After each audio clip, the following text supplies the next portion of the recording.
Hello everyone, welcome back to the channel. मैं हूं आपके साथ पंकज। बच्चों, आज हम स्टार्ट कर रहे हैं हमारा क्लास 11th की बिजनेस स्टडीज का बेटा chapter number 4। Very interesting, very knowledgeable chapter और रियल लाइफ में भी आपको ये बहुत ज़्यादा काम आने वाला है। साथ में इसमें बहुत सारे ऐसे टॉपिक्स हैं बेटा जो आपके क्लास 12th में भी आने वाले हैं, लेकिन सब्जेक्ट चेंज हो जाएगा। बिजनेस स्टडीज में नहीं आएंगे कुछ टॉपिक, इसमें जो आज हम सीखेंगे वो आएंगे आपके इकोनॉमिक्स में। तो देखो बेटा, ये चैप्टर है किस बारे में? ये आपका चैप्टर है सारा की बिजनेस सर्विसेज के बारे में, कि जो बिजनेस है वो दो चीजें का हो सकता है बेटा।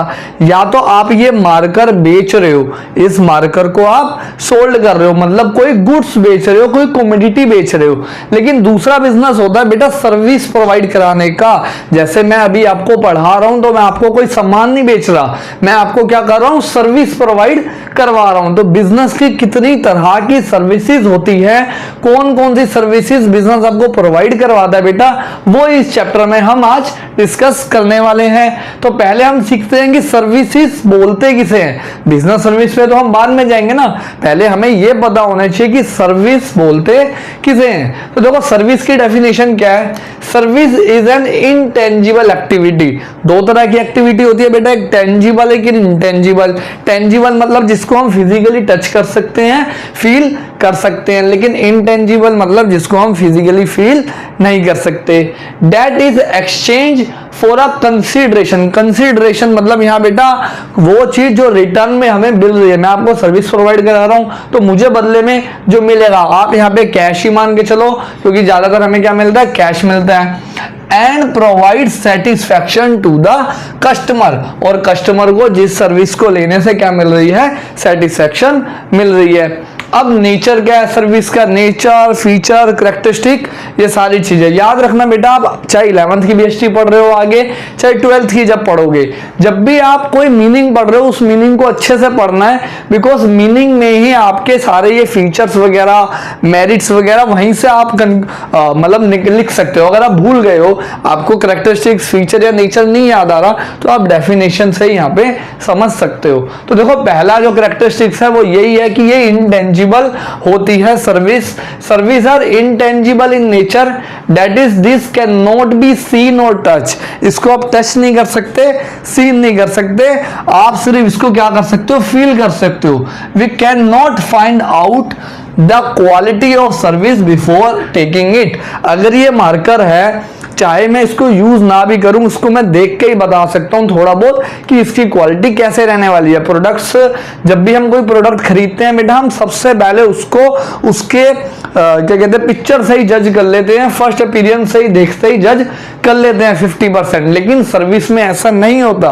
सर्विस में हमें जब तक हम उस चीज को प्रैक्टिकली सर्विस प्रोवाइड नहीं कर रहे, मतलब ले नहीं रहे सर्विस, तब तक हम नहीं बता सकते। तो ये इंटेंजिबल होता है, इसको हम जब तक फील नहीं करेंगे तब तक हम इसका रिजल्ट नहीं बता सकते। सेकंड है बेटा लैक ऑफ होमोजीनियटी। होमोजीनियस और हेट्रोजीनियस दो वर्ड आपने सुने होंगे। होमोजीनियस मतलब जो सेम होते हैं, और हेट्रोजीनियस मतलब अलग अलग। अब ये मार्कर या मोबाइल हो गया, घड़ी हो गई, कार हो गई, अगर मार्कर एक कंपनी बेच रही है किसी को, फॉर एग्जांपल डोम्स का मार्कर है या कोई भी कंपनी का मार्कर है, तो चाहे मैं खरीदूं, चाहे आप खरीदो, चाहे कोई भी खरीदे, सबको सेम ही मार्कर कंपनी प्रोवाइड कराएगी। लेकिन सर्विस में बेटा ऐसा नहीं होता। सर्विस में हम कभी सलून में भी जाते हैं तो सर्विस, हर कस्टमर की अलग अलग एक्सपेक्टेशन होती है, हर कस्टमर को अलग तरह की सर्विस चाहिए होती है। तो जो सर्विस होती है वो हेट्रोजीनिक होती है, वो उसके अकॉर्डिंग प्रोवाइड की जाती है जैसे कस्टमर की नीड है। तो क्या लिखा हुआ, होमोजीनियस नहीं होती है। क्यों नहीं होती? Services are heterogeneous in nature. Services have to be performed each time according to the demand and expectations of the customer. जो भी कस्टमर की एक्सपेक्टेशंस हैं या कस्टमर की डिमांड है, उसके अकॉर्डिंग ही हम इसे बनाते हैं। ठीक है। नेक्स्ट है इन्वेंट्री। इन्वेंट्री मतलब जो हमारा स्टॉक है, मान लो ये मैं मार्कर बेच रहा हूं, तो ऐसा मेरे को को मार्कर अपने पास स्टॉक रखना पड़ेगा। जब मेरा कस्टमर आएगा तो उस टाइम बनाने नहीं बैठूंगा मैं, तो मेरे पास पहले से स्टॉक हमेशा अवेलेबल पड़ा होना चाहिए। ऐसे बहुत सारे मार्कर पड़े होने चाहिए, लेकिन सर्विस में ऐसा नहीं हो सकता।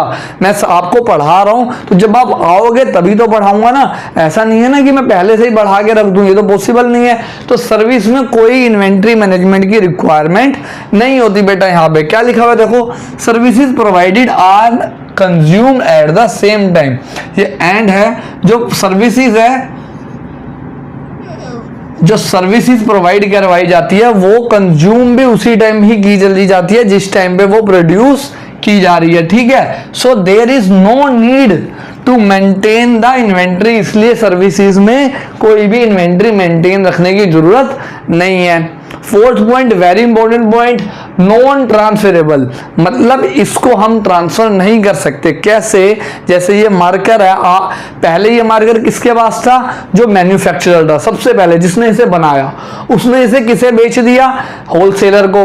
होलसेलर ने किसे बेच दिया? रिटेलर को। रिटेलर से कस्टमर के पास आया। ये सारी चेन्स होती हैं, कभी आप आगे पढ़ोगे।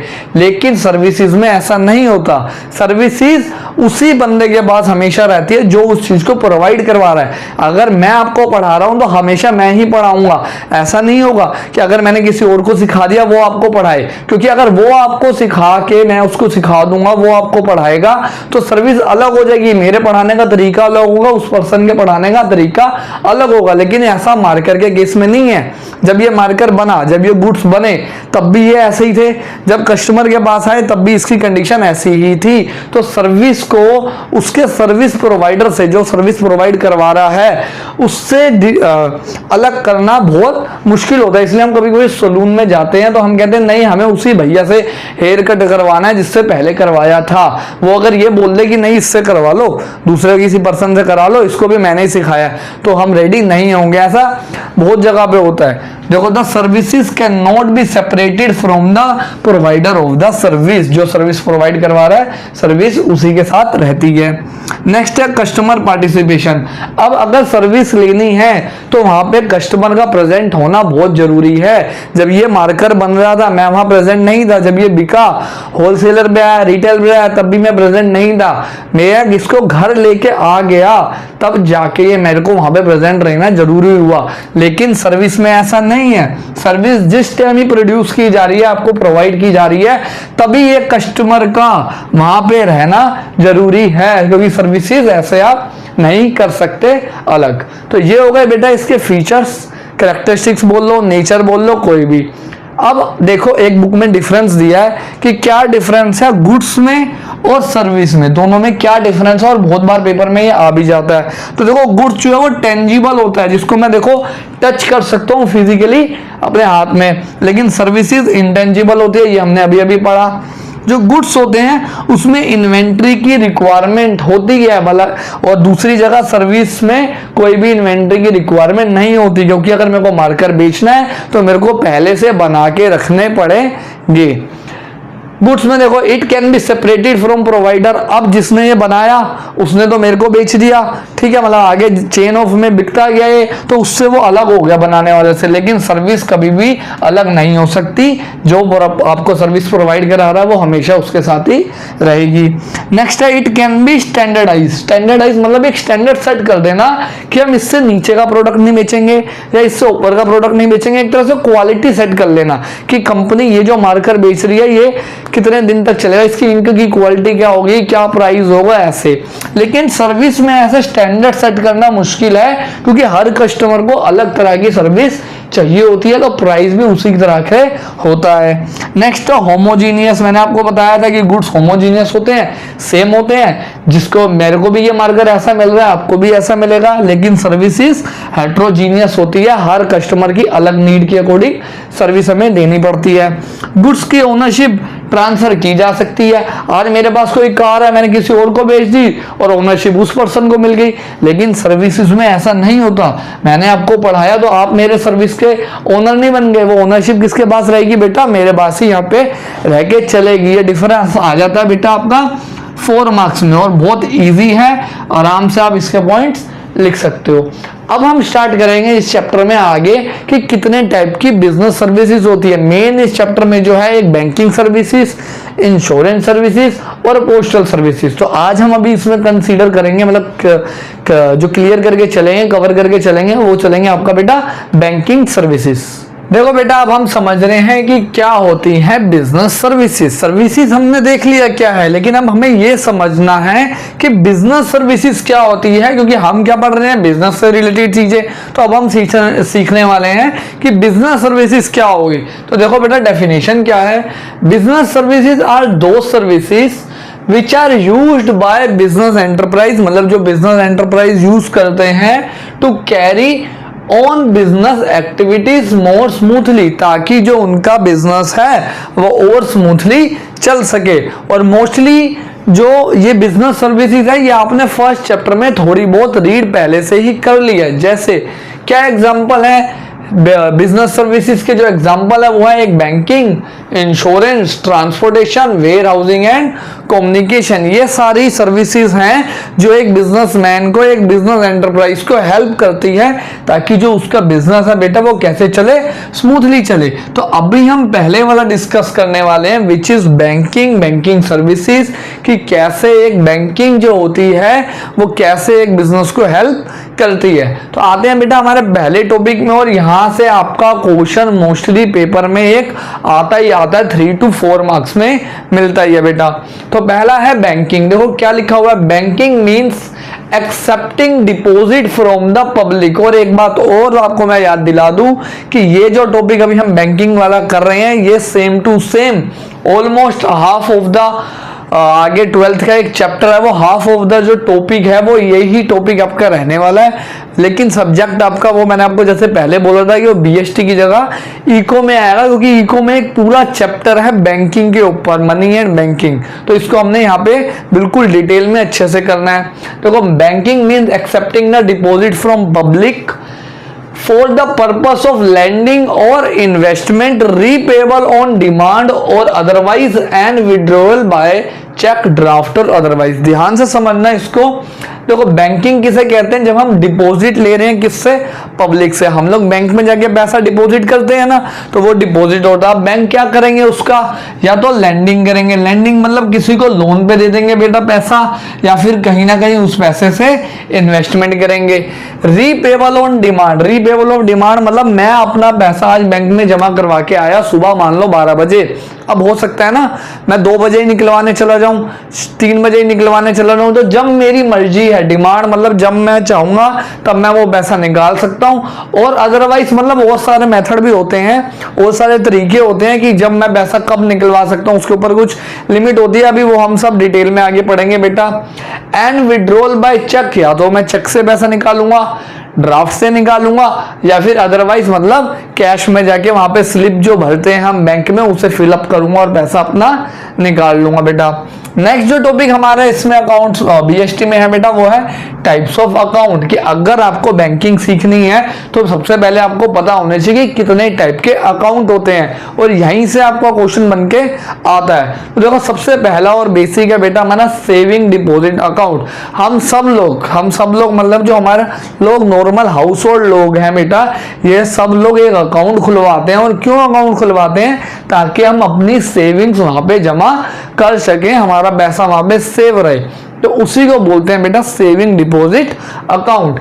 It is a type of account which is open by house hold for the purpose of saving. हम क्यों खुलवाते हैं, ताकि हम सेविंग कर सकें। इसमें अब हम बैंक में पैसा रखवा रहे हैं तो हमें कुछ इंटरेस्ट भी मिलेगा, हमें एटीएम कार्ड भी मिलता है, साथ में एक चेकबुक भी मिलती है। ठीक है, बहुत सारी डिटेल अब हम आगे पढ़ते हैं। देखो, the rate of interest on this account are lower than the fixed deposit account. आपने एक वर्ड सुना होगा एफडी अकाउंट, वैसे तो अभी हमने इसमें पढ़ना ही है, थर्ड पॉइंट हमारा वही है। तो इसमें जो हमें इंटरेस्ट रेट बैंक देता है वो फिक्स्ड डिपॉजिट के कंपैरिजन में बेटा कम होता है। अभी एफडी का भी देखेंगे कितना है, लेकिन उसके कंपैरिजन में यहाँ पे जो इंटरेस्ट मिलता है हमें वो कितना मिलता है, कम मिलता है। There are some restriction on the withdrawal of the amount. यहाँ से जब हम पैसा निकालते हैं, अगर मैं अपने सेविंग अकाउंट से पैसा निकाल रहा हूँ तो उसके ऊपर कुछ रिस्ट्रिक्शन लगी होती है कि मैं कितना पैसा निकाल सकता हूँ एक दिन में। जैसे एटीएम में है कि 20 से 25 हज़ार रुपये आप एक दिन में निकाल सकते हो, वो हम सेविंग अकाउंट से निकालते हैं अपने। तो ऐसे ही इसके ऊपर कुछ रिस्ट्रिक्शन होती है। Cheque book facility also provided by the bank for this account, और हमें चेक बुक की फैसिलिटी भी प्रोवाइड की जाती है बैंक के द्वारा यहाँ पे। नेक्स्ट है बेटा करंट अकाउंट। करंट अकाउंट क्या होते हैं? अब जो बिजनेसमैन है, जो बिजनेस कर रहा है, उसको बेटा क्या है, उसको इंटरेस्ट नहीं चाहिए, उसको अपना एक अकाउंट चाहिए जिसमें वो अपनी बिजनेस ट्रांजैक्शन का पैसा ले सके या किसी को पेमेंट करनी है तो कर सके। अब बिजनेसमैन के तो एक दिन में मान लो कोई सामान, बिजनेसमैन है जो ऑनलाइन सामान बेचता है, अब उसके 1000 ऑर्डर आए हैं दिन में तो पैसा 1000 बार आएगा, उसने 1000 पेमेंट करनी है तो पैसा जाएगा भी 1000 बार। तो जो करंट अकाउंट होता है वो बिजनेस ट्रांजैक्शन के पर्पज से खोला जाता है, इस पे कोई भी इंटरेस्ट हमें नहीं मिलता, बिकॉज हम इतनी ज्यादा ट्रांजैक्शन कर रहे होते हैं ऑलरेडी। बैंक्स के लिए इसको मेंटेन रखना बहुत प्रॉब्लम होता है, बहुत कॉम्प्लेक्स होता है, मुश्किल होता है। लेकिन इसमें और चीजें हमें मिलती है। देखो पढ़ते हैं क्या है। It is a type of account which is opened by business firm for the purpose of doing business transaction। क्या पर्पस है? business transaction। There is no interest on this account। इस अकाउंट में कोई भी इंटरेस्ट नहीं मिलता। Next है there are no restriction on the withdrawal of amount। इस पे कोई भी रिस्ट्रिक्शन भी नहीं लगती, जितना मर्जी पैसा निकालो एक दिन में। Withdrawal are done through cheque from this account, लेकिन कंडीशन एक ये लगी हुई है कि इससे अगर आप पैसा निकाल रहे हो तो आपको चेक से ही पैसा यहाँ पे बेटा निकालना पड़ता है। Last point, very very important point, overdraft facility are also provided bank. अब ये ओवरड्राफ्ट क्या होता है? ये बहुत जगह आपने सुना होगा वर्ड, बार बार ये आने वाला। मान लो मेरे अकाउंट में पैसे पड़े हैं 5 लाख रुपए, ठीक है, लेकिन मुझे एक पेमेंट करनी है, वो 5 लाख से ज्यादा की है, 7 लाख की है। तो अब मेरे अकाउंट में तो 5 लाख रुपए पड़े हैं, तो अगर मेरा करंट अकाउंट है और मेरी बैंक में इमेज अच्छी है, मतलब मेरा कभी चेक बाउंस नहीं हुआ, कभी मैंने कोई फ्रॉड नहीं किया, तो बैंक्स मेरे को बोलेंगे ठीक है हम आपके अकाउंट में 2 लाख रुपए और डाल देते हैं और आप इस पेमेंट को पूरा कर दो। तो ये जो 2 लाख रुपए इन्होंने एक्स्ट्रा मेरे अकाउंट में डाल दिए, इसे बोलते हैं ओवरड्राफ्ट फैसिलिटी। अब ये फ्री में नहीं डालेंगे, ये क्या करेंगे, मेरे से इस 2 लाख रुपए में इंटरेस्ट लेंगे, जिसको बोला जाता है इंटरेस्ट ऑन ओवरड्राफ्ट। ये कब तक हम इंटरेस्ट लेंगे? जब तक मैं ये 2 लाख रुपए वापस नहीं कर देता। तो ये होता है बेटा ओवरड्राफ्ट। ये ओवरड्राफ्ट सिर्फ करंट अकाउंट को ही मिलता है, और करंट अकाउंट में भी सिर्फ उसी को मिलेगा बेटा जिन्हों की इमेज अच्छी है, जिस बिजनेसमैन की इमेज मार्केट में अच्छी है।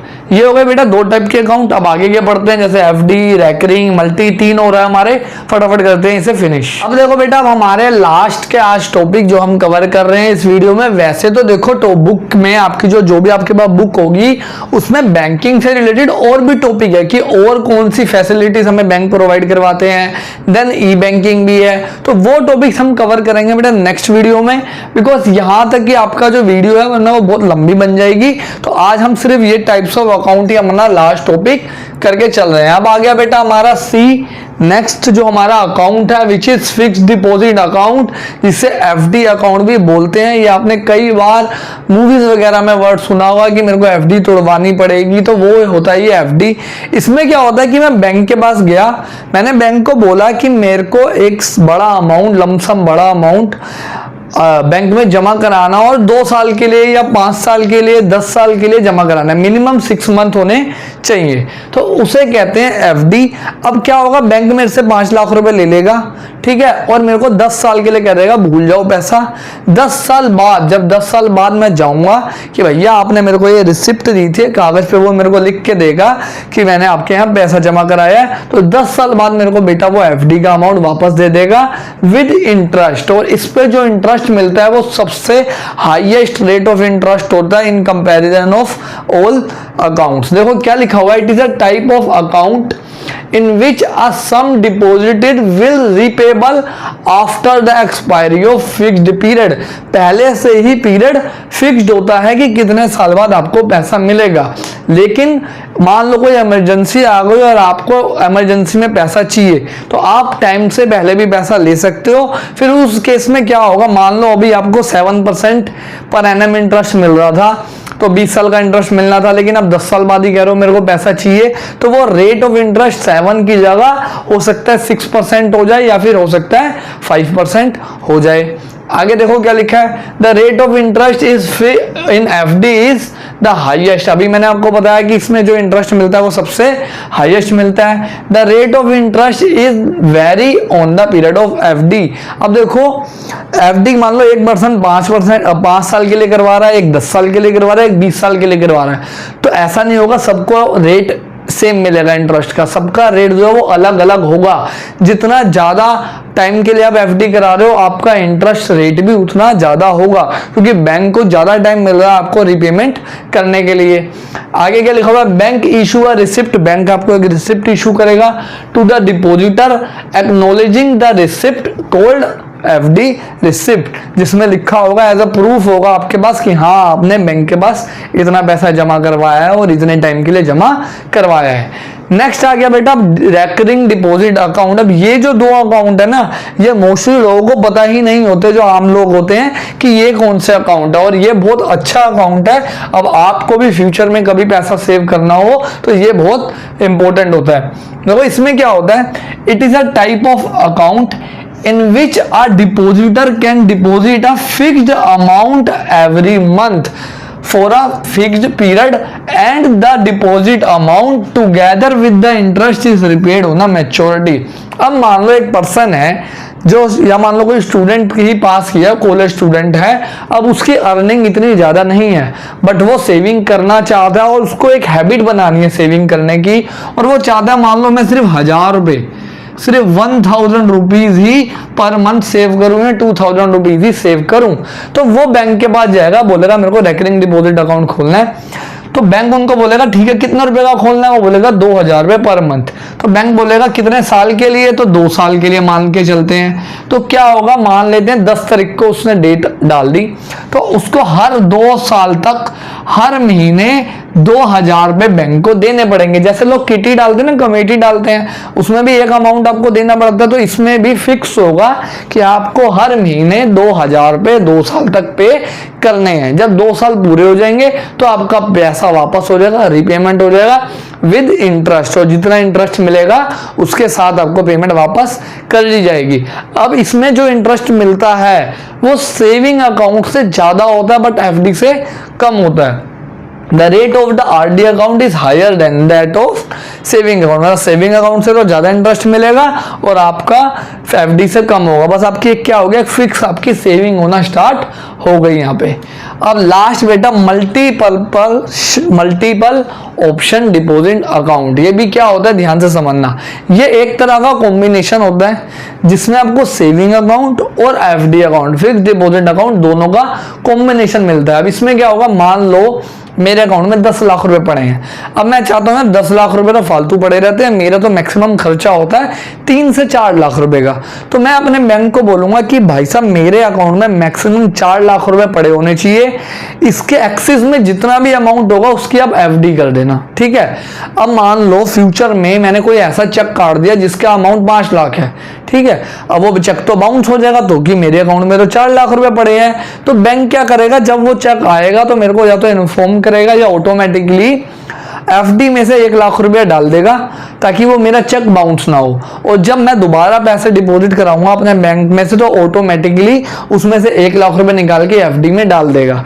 मतलब जितना बैलेंस मैंने मिनिमम उनको मेरे अकाउंट में मेंटेन रखने के लिए बोला हुआ है, उसके एक्सेस जितना भी अमाउंट होगा वो एफडी में उसे कन्वर्ट अपने आप कर देगा और मेरे को अच्छा रेट ऑफ इंटरेस्ट भी मिल जाएगा। तो देखो क्या लिखा है, it is a type of account which offers combined feature of saving and fixed deposit when the amount of deposit exceed a particular limit। मैंने 4 लाख रुपए की लिमिट बोली है, जब 4 लाख रुपए से पैसा मेरे अकाउंट में ज्यादा होगा then automatically the amount gets transfer into a fixed deposit। और अगर कम होगा तो वो एफडी का अमाउंट मेरे अकाउंट में, सेविंग अकाउंट में ऑटोमेटिकली आ जाएगा। यहाँ पे ये होता है मल्टीपल ऑप्शन डिपॉजिट अकाउंट, क्योंकि इसमें मल्टीपल अकाउंट के ऑप्शन हमें मिल रहे हैं। ये हो गए बेटा सारे टाइप्स ऑफ अकाउंट हमारे। बहुत ज़्यादा ये आता है पेपर में, अच्छे से आपने डिटेल को में इसको पढ़ना है, और ऑलरेडी मैं आपको बता चुका हूँ कि इससे रिलेटेड 12th में भी टॉपिक आना है आपका।